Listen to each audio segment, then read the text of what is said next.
일본에서 자위대의 인기와 호감도가 급등했던 사건이 있습니다. 바로 동일본 대지진입니다. 자위대의 훈련 장면과 동일본 대지진 복구 활동 등을 담은 DVD가 불티나게 팔리는가 하면 예비 자위관보 모집에는 지원자가 몰리고 오사카에서는 자위대에 감사를 전하는 거리 행진이 벌어지기도 했습니다. 한때 이렇게 자위대에 대한 호감도가 높아진 이유는 이들의 대지진 구조와 복구 활동이 크게 부각된 데다 일본을 강타한 태풍 피해 현장에서도 어김없이 이들이 활약을 벌였기 때문입니다. 원전 30km 반경 내에 진입해 실종자 수색에 나서는 등 수색, 구조, 복구 작업의 선두에 서서 사람들을 구조한 덕에 우왕좌왕했던 당시 총리 정부, 무책임한 도쿄전력, 현장에 빠르게 대응하지 못했던 관료들과 대비를 이루며 유일하게 믿을 수 있는 존재로 떠올랐습니다. 하지만 딱 거기까지였습니다. 그 이후 일본의 자위대는 해외에서 놀림감이 되고 있다는데요. 우압지졸 자위대가 대한민국의 군대를 보고 패닉에 빠진 상황 자세히 알아보겠습니다. 캡틴TV 팩트체크. 일본이 땅 따먹게 하고 싶어서 안 달랐나 봅니다. 최근 수년간 중국과의 영유권 분쟁 지역인 센카쿠 열도에 대한 방어 능력을 강화했다는 미국의 싱크탱크의 보고서가 나왔습니다. 사우스 차이나 모닝포스트에 따르면 미국의 싱크탱크인 국제전략문제연구소는 최근 보고서를 통해 중국이 최근 몇 년 사이 센카쿠 열도 주변에 대해 적극적으로 선박을 동원해 순찰 활동에 나서는 상황에서 일본도 센카쿠 열도에 대한 방어 능력을 강화했다고 평가했습니다. 이 보고서에서는 일본이 레이더 성능과 신호 정보 수집 능력을 키우고 순찰 범위를 확대하는 한편 난세이 제도의 미사일 추가 배치 등을 통해 센카쿠 열도에 대한 방어 능력을 확대했다고 밝혔습니다. 보고서는 만일 일본이 선박을 이용해 센카쿠 열도에 대한 통제를 유지하려 할 경우 선박의 규모나 군비 측면에서 중국에 맞서기 어려울 것이라고 지적하면서 이에 따라 일본이 모니터링을 강화하고 난세이 제도 등에 배치된 부대의 지대한 미사일 능력을 강화하는 전략을 선택한 것이라고 분석했습니다. 실제로 중국은 최근 몇 달 사이 센카쿠 열도에 대한 활동을 강화하고 있습니다. 니케이에 따르면 센카쿠 열도 주변에 중국 선박이 100일 이상 연속으로 접근했습니다. 케빈 슈나이더 주일 미군 사령관도 온라인 기자회견에서 중국 선박이 센카쿠 열도에 100일 이상 연속으로 접근한 점을 거론하면서 중국이 전례 없는 수준으로 일본 영해를 침범하고 있다고 비판한 바 있습니다. 근데 이 자위대의 행보를 보면 영 시원치 않은 게 과연 중국으로부터 센카쿠 열도를 지킬 수 있을 것인지 의구심이 들 정도입니다. 자위대는 국민의 안전을 지키기는커녕 위협하는 사고를 벌이기로 유명하기 때문입니다. 2018년만 해도 후쿠오카현 기자 소속 항공자위대 F2 전투기 2대가 나가사키현 부근 해상에서 공중 접촉 사고를 냈고 아오모리현에서 항공자위대 소속 트럭이 길가 주택으로 돌진해 주택이 크게 부서졌습니다. 심지어 자위대는 민간 지역을 향해 포격을 하기도 했는데요. 일본 시가현 다카시카시의 육상자위대 훈련장에서 제37보병연대 소속 4개 분대가 오전과 오후로 나눠 박격포 훈련을 실시하던 도중 시험 발사된 포탄 6발 중 3번째 포탄이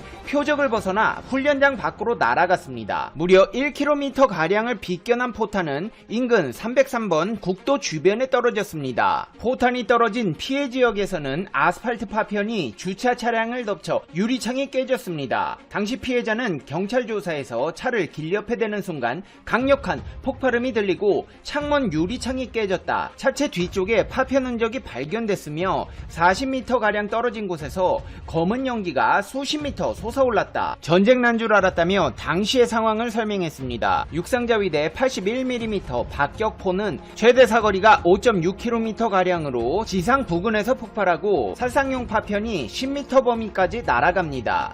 포탄이 훈련장 밖으로 이탈하지 않도록 포신의 각도와 화약량을 조절해 사거리를 조절하고 탄착폭표 감시병도 배치됩니다. 그런데도 자위대 포탄이 민간 지역을 공격하는 황당한 사고가 난 것입니다. 자위대 측에서는 아무래도 오차가 나오기 마련이지만 1km나 비껴가는 것은 일반적으로 생각할 수 없다고 지적하며 발사대와 포탄 자체의 결함, 강풍 등 기상 조건의 문제, 대원들의 실수 등 세 가지를 생각할 수 있다. 철저하게 원인 규명이 필요하다고 설명했습니다. 당시 이와야 방위상은 우리가 지켜야 할 국민의 목숨을 위험하게 할 수 있는 중대한 사고이다. 사태를 매우 심각하게 받아들이고 있다면서 원인이 규명될 때까지 81mm 박격포 사용을 전면 중단하겠다고 밝혔습니다.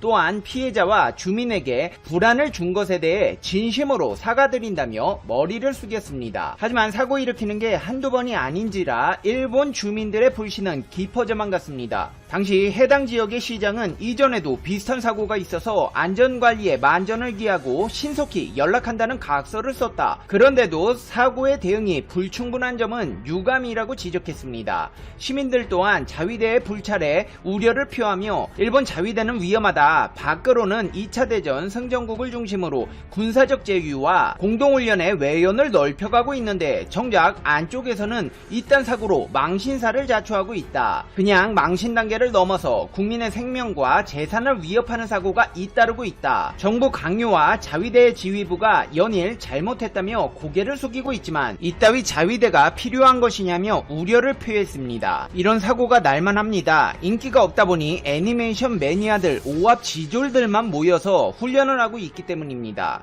상황이 이렇다 보니 아베 신조 일본 총리는 급기야 지방자치단체의 자위대 모집 협력 통계를 입맛에 맞게 왜곡하기도 했는데요. 자위대를 헌법에 명시하는 개헌을 통과시키기 위해 통계를 조작한 것입니다. 지난 2019년 아베 총리는 자민당 전당대회에서 일본의 광역자치단체의 60% 이상이 자위대 대원 모집에 협력을 거부하는 슬픈 실태가 있었다고 밝혔습니다. 하지만 야당에 따르면 실제로 90% 이상의 지자체가 자위대원 모집에 협력하고 있었습니다. 상황이 거짓말쟁이 논란으로 비화되자 아베 총리는 중의원 예산위원회에 출석해 통계 기준을 도도부위원회에서 시정촌으로 수정했지만 비판은 수그러들지 않았습니다. 급기야 이와야 다케시 일본 방위상은 기자회견에 나서 전국의 1741개 시정촌 가운데 40%는 자위대 입영 대상자의 이름과 주소, 생년월일, 성별 등의 정보를 방위성에 제공하고 있고 지자체의 30%는 해당 자료를 미리 파악하고 있으며 지자체 20%는 방위성 직원의 정보 열람을 가능하게 하고 있다고 밝히며 아베 총리의 말을 뒤집었습니다. 아베 총리야 거짓말 드러난 게 한두 개가 아니기 때문에 그럴 수도 있겠다 할 수 있겠지만 자위대는 퇴역한 정부 전용기를 헐값에 팔아 망신을 당하는 사건까지 벌어져 세계적인 화제가 되기도 했습니다. 요미우리 신문에 따르면 일본 자위대는 지난해 3월 퇴역한 정부 전용기 보잉 747-400 2대를 국내 재활용 업체에 13억엔 약 140억 원에 팔았습니다. 대당 6억 5천만 엔이었습니다. 그 후 미국 기업에 다시 매각되었습니다. 그런데 그 전용기 중 한 대가 올 초 미 항공기 매매 사이트에 약 328억 원으로 등장했습니다. 한마디로 비행기를 반값도 안 되는 가격에 처분한 것입니다. 방위성에서는 일본 내에서 입찰을 했지만 미국에서 고가에 팔 수 있다는 생각은 하지 못했다고 털어놓으며 방위성과 자위대가 빨리 처분하는 방안에만 매달리다 보니 더 비싼 가격에 매각할 수 있었던 가능성을 놓쳐버렸다고 밝혔습니다. 이렇게 자위대에 대한 일본 국민들의 불신은 높아만 가고 있지만 한국의 국방력은 그 성장세가 무서울 정도입니다. 문 대통령은 지난 7월 보안사항이기 때문에 카메라 앞에서 자유롭게 말할 수 없지만 거의 세계 최고 수준 탄도 중량을 갖춘 탄도미사일을 성공한 것에 대해 축하 말씀을 드린다고 말했습니다. 여기에 더해 소총 한 자루 제대로 만들지 못하던 시절에 창설되어 이제는 한반도의 평화를 지키기 위해 충분한 사거리와 세계 최대 수준의 탄도 중량을 갖춘 탄도미사일을 개발하기에 이르렀다고 말했습니다. 여기서 말한 탄도미사일은 괴물 벙커버스터로 알려진 국내 신형 탄도미사일 현모4인 것으로 보이는데요. 현모4는 최대 사거리 800km일 경우 탄도 중량이 2톤인 것으로 알려졌습니다.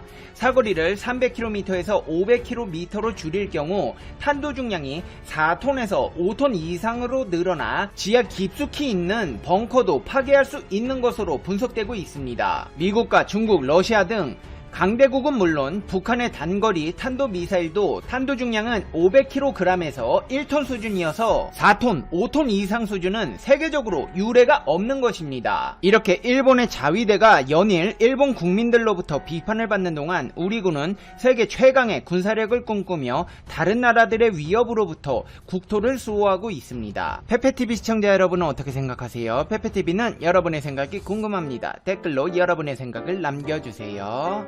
오늘 영상도 시청해주셔서 진심으로 감사합니다. 다음 영상에서 봬요. 오늘 하루도 행복하세요. 안녕. 한국과 베트남 사이가 멀어지고 있다. 한때는 서로를 진정한 친구라며 추켜세웠던 두 나라다. 한국은 베트남을 신남방 정책 핵심 국가로 여겼다. 베트남에 대한 투자를 아끼지 않았다. 베트남은 한국의 대표기업 삼성이 베트남에서 스마트폰 생산을 하는 것을 자랑스러워했다. 한국의 음식, 문화를 비롯해 경제까지 한국의 모든 것을 선망했다. 코로나19 때문에 양국의 친선 관계가 한 번에 무너지는 모양새다. 마치 모래성처럼 말이다. 특히 두 나라 국민 간의 호감이 빠르게 사라지고 있다. 시작은 한국의 코로나19 확진자 급증이었다. 이때 베트남 일부 네티즌이 한국 국기인 태극기를 이용 한국을 조롱했다. 이를 지켜본 한국인들이 기분이 좋을 리가 없었다. 한국인의 베트남 입국을 재빠르게 막은 것도 양국 국민 정서가 상하게 된 또 다른 요인이다. 한국 국민들은 베트남 경제에 기여하는 면이 상당한 그 한국인을 가로막은 것에 대한 반감이 컸다. 베트남 국민들도 그 나름대로 할 말은 있다. 한국에서 입국한 한국인을 격리시키고 반미를 제공했는데 이를 빵 조각으로 지불한 것이 대표적 사례다. 베트남에서 반미는 우리의 김치와 같은 음식이다. 국민 정서가 담긴 특별한 음식이다. 음식에 대한 몰이해가 불은 참극이었다. 이런 몰이해가 베트남 국민에 반한 혐한 정서를 심화시켰다. 양국을 더 친밀하게 했던 박항서 감독을 두고도 양국 국민은 마음이 상했다. 한국인들도 베트남 국민도 박 감독을 매개로 더 친밀해진 것은 팩트다. 박 감독은 베트남 축구의 중흥을 이끈 인물이다. 박항서 매직은 베트남의 축구를 두 단계 업그레이드 시켰다. 베트남에서 활약하는 박 감독에게 한국인들은 쌀딩크라는 애칭을 붙여줬다. 지난 2002년 월드컵에서 네덜란드인이었던 히딩크 감독을 떠올리면서다. 베트남 축구가 우승을 하고 본선에 진출할 때 한국인들은 베트남과 함께 희열을 느끼고 쌀딩크를 자랑스러워했다. 박 감독은 베트남에서 코로나19 확진자가 발생했을 때도 솔선수범했다. 자진해서 흔쾌히 기부금을 내놨다. 베트남 국민들도 고마워했다. 코로나19 확산을 방지하기 위한 동영상도 찍었다. 올바른 손 씻기 동영상이었다. 베트남 언론들은 이런 박 감독의 행보를 앞다퉈 보도했다. 여기까지는 좋았다. 이후가 문제다. 이후 일부 베트남 매체가 박 감독이 연봉을 반납해야 하는 것 아니냐는 논조로 기사를 썼다. 베트남 국가대표 축구팀이 활동하지 않기 때문이라는 논리였다. 이 기사를 본 한국 국민과 네티즌들은 분개했다. 박 감독 덕분에 베트남의 축구가 발전했는데 베트남이 어떻게 이럴 수 있느냐는 이유였다. 코로나19로 양국 간 상황이 이렇게 미묘한데 하필 이런 시기에 공교롭게도 베트남에 투자한 외국인 투자 순위에서 한국은 일본과 중국에 밀렸다. 지난해를 통틀어 베트남 외국인 투자 순위 1위였던 한국이 올해는 4위로 하락했다. 물론 올 1, 4분기에 한해서다. 양국 국민의 감정이 상하자 베트남에 거주하고 있는 한인들이 나섰다. 이들은 양국 간 간극을 좁혀보려 열심히 활동했다. 불행하게도 이들의 노력이 그렇게 성공적이지는 않은 것으로 보인다. 어느 한쪽의 노력만으로 해결될 분위기가 아니다. 그렇기엔 양국 국민의 상처가 너무 깊어 보인다. 양국 국민의 마음이 다시 예전처럼 돌아갈 수 있을까? 양국 국민과 양국 정부 모두의 노력이 시급해 보인다.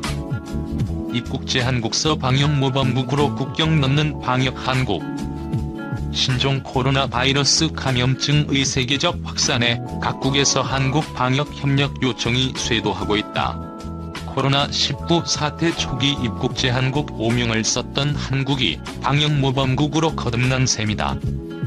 지난달까지만 해도 국내에서 코로나19 확진자가 연일 급증하면서 한국으로부터의 입국을 제한하는 국가가 매일 늘어나는 탓에 외교부는 각국의 입국 제한 철회를 요청하기 바빴다. 우리 정부 노력에도 한국발 입국을 제한하는 국가, 지역은 181곳까지 늘었다. 그러나 한국이 코로나19 방역 모범 사례로 주목받기 시작하면서 한국의 위상은 달라졌다. 빗장을 걸어 잠그던 각국이 도와달라며 먼저 손 내밀기 시작한 것이다. 외교부에 따르면 120곳이 넘는 국가에서 진단키트 협조 요청이 들어왔으며 자가격리 애플리케이션 등 소프트웨어 기술에 대한 관심도 높아졌다. 베트남은 지난 3일 문재인 대통령과 응우이엔 수원 푹 베트남 총리 간 통화에서 한국의 진단검사는 세계의 모범으로 국제적인 관심을 받고 있다며 방역 및 임상 분야의 협력을 요청했다. 그런데 베트남은 코로나19 확산 초기 한국발 입국 제한 조치에 앞장섰던 국가 중 하나다. 지난 2월에는 베트남 정부가 한국발 여객기의 하노이 공항 착륙을 갑작스럽게 금지해 이미 출발한 항공기가 회항하는 일도 있었다. 베트남이 한국 국민에 대한 14일간 시설 격리를 단행해 우리 국민이 불편을 겪는 사례도 많았다. 이에 우리 정부는 외교 경로를 통해 항의하는 한편 베트남 현지의 정부 합동 신속 대응팀을 파견해 우리 국민들을 도왔다. 아울러 베트남 내 우리 기업 활동 보장을 위해 다각도로 교섭한 결과 베트남은 삼성, LG 등 일부 기업인들의 예외적 입국을 허용한 것으로 전해졌다. 싱가포르는 우리 정부의 자가진단 애플리케이션과 관련해 기술 협력을 요청해왔다. 그러나 싱가포르도 지난달 초 한국발 입국을 금지해 우리 외교부가 에릭 테오 주한 싱가포르 대사를 초치한 바 있다. 독일에서는 한국의 코로나19 대응 상황을 직접 보고 싶다며 한국에 직접 대표단을 파견하겠다는 의사를 전한 것으로 전해졌다. 그러나 정부가 방역당국과 협의한 결과 수용이 어렵다고 판단해 지난 3일 차관급 화상회의를 진행했다. 독일은 회의 시작 전 상당한 분량의 사전 질문지를 전달하기도 했다. 사전 질문지엔 진단검사 관련 9개 항목, 검역관리 관련 8개 항목, IT 지원 애플리케이션 관련 6개 항목, 사회적 거리두기